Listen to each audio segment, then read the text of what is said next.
Nakapagtampisaw na ba ang lahat? At dahil nag-uumpisa na ang summer, samahan niyo ako tuklasin ang iba't ibang pasyalan sa iba't ibang lugar. Unahin na natin ang Tampisaw River na matatagpuan dito sa Inikbulan, Bawan, Batangas.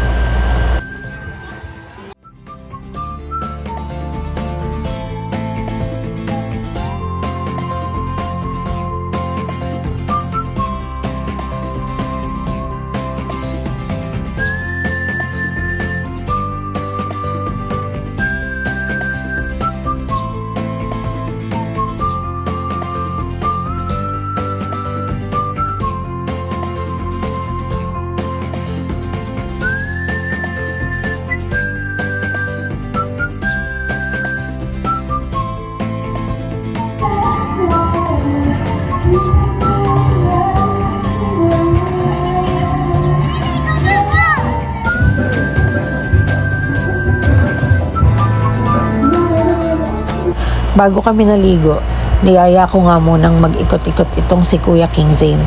Ligong-ligo na nga eh, buti napilit ko pa.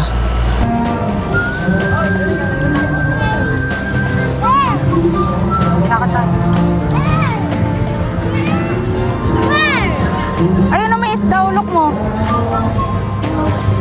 May isda, oh. So ganyan nga guys, ka-fresh yung tubig dyan. Kasi kasabay mong lalangoy yung mga isda. Sobrang linaw ng tubig, kaya kitang-kita talaga.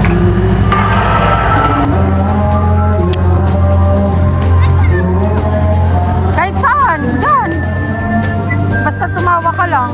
Ha? Basta humawak ka. Tatalon ako. Tara dun sa may hagdan muna, tara.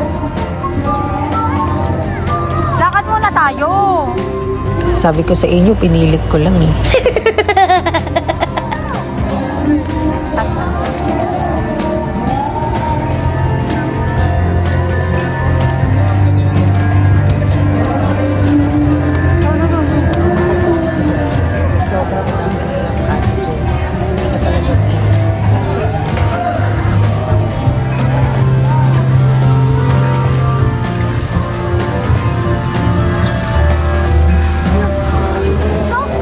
Go, lakad ka.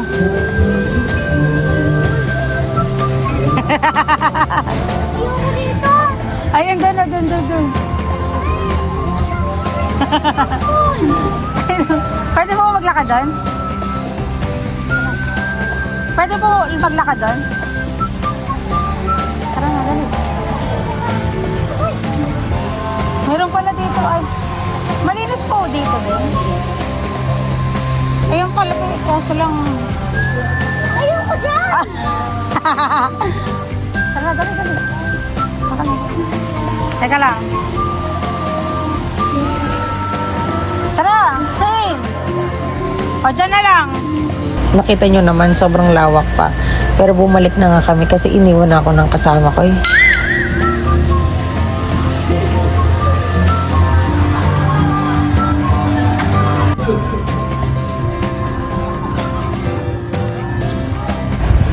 Ito yung isa sa mga video okay area nila.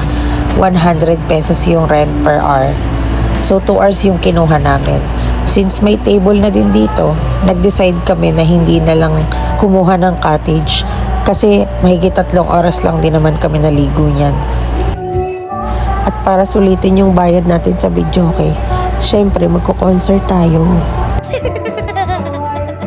Ganito katarik yung sa may entrance. Kaya yung ibang motor nahihirapan sila kapag paahon. So naglalakad yung passengers nila kapag paahon. Ganon din pagpababa, lalo na pagka hindi sanay yung magdadrive. At dahil nga RC lover si Daddy, anywhere na lang dala-dala yung kotse niya. Kaya yung mga may RC car, pwede nyo din dalhin dito kasi for sure mag-i-enjoy kayo sa sobrang lawak ng pwedeng pagpaandaran nyo. So ayun na nga, nag-exhibition pa yan siya dyan sa taas.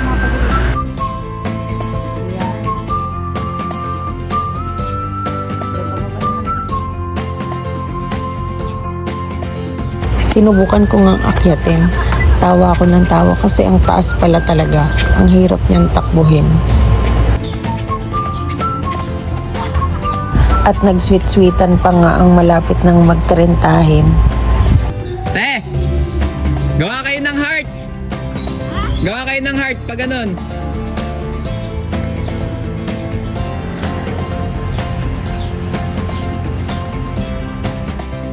Wow! Ang good news guys, meron ditong pangbata na sobrang baba lang ng tubig. And para dun sa mga feeling bata na hindi marunong lumangoy tulad ko.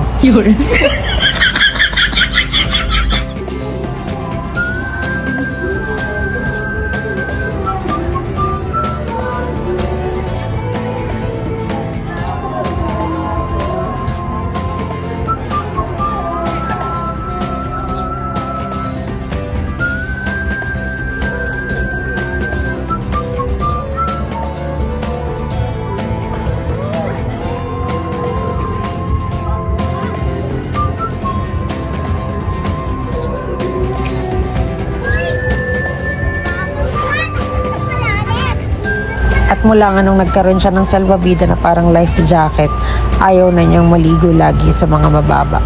Gusto niya na dun sa mga malalalim. Nagpaluto na lang din kami ng lomi dun sa kantin. Nag-order kami ng cup noodles and soda. May dala din kaming sariling tubig. So snacks lang kasi nga saglit lang naman kami dito.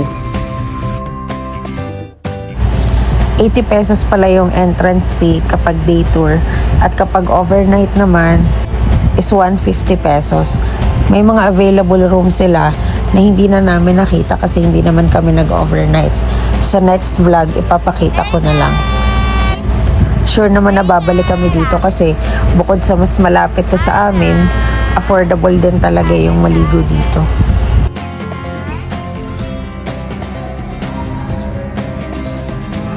At dahil vlog ko to, hayaan nyo muna akong rumampa bago maligo.